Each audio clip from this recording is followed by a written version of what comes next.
what our beloved dog's passing has taught me, that quality time with family, friends and animal companions for me is number one and needs to be prioritized, even more so than what I was doing.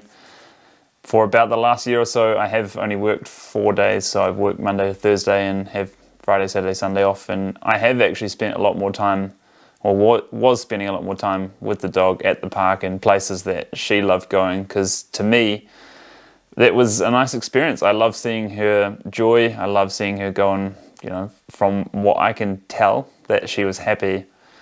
And it's a nice time to go and spend time in nature down at the local park or one of the other dog parks where she was able to run free.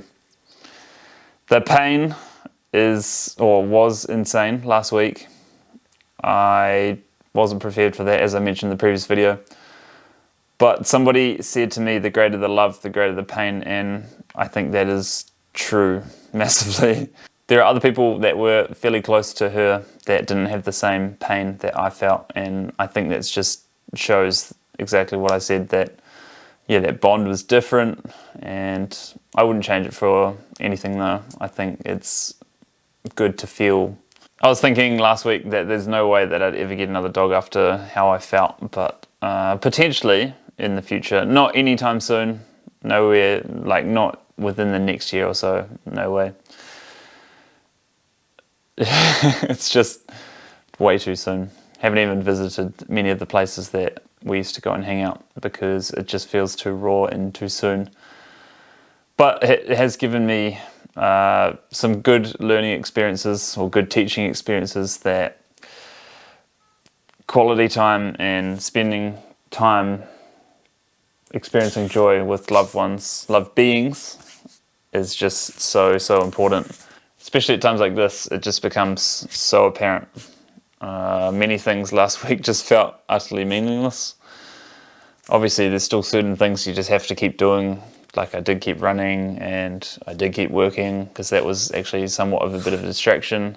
I have also written a whole bunch of things down on my phone as a note that will hopefully help, because it is inevitable that other loved ones will pass, and just a bit of a guide of what I felt this time, what I might feel next time, and just a little helpful few pointers that may or not be beneficial when the next time comes, unfortunately. It is part of life, and I think, like, I've had a few chats with some other important people in my life about it, and if it wasn't for the time period on our lives or on another being's life, then we wouldn't have the urgency to go and do these things that we want to do. We'd just go, I'll just do it one day.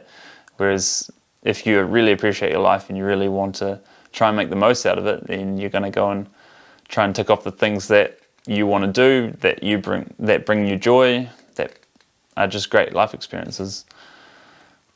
And again, like, it's heightened after losing a loved being, and that is just, like, I haven't ridden the mountain bike in, I think it's like 2.5 months or something, which is ridiculous. It's been sitting in my bedroom, and now I think, I need to go and do the things that I love and make time to do those things, because there's always going to be stuff to do. There's always going to be jobs and tasks and life admin and all that kind of stuff. So when things like this happen, it certainly brought that to the forefront of my mind, to make it a priority to go and give time to yourself, to go and have fun, or just spend time doing something fun and not have to think about other things, not have to think about wanting to tick off a job or a task or something like that. There were some very intense discussions and conversations and some words that probably hadn't been spoken in a long time, which kind of came up as a result of Roxy's passing, and it was good because certain things we just have changed for the better, which is nice. This whole experience has really intensified the importance of saying what you want to say to loved ones and expressing that on the regular, and also being super grateful for the support of people in hard times.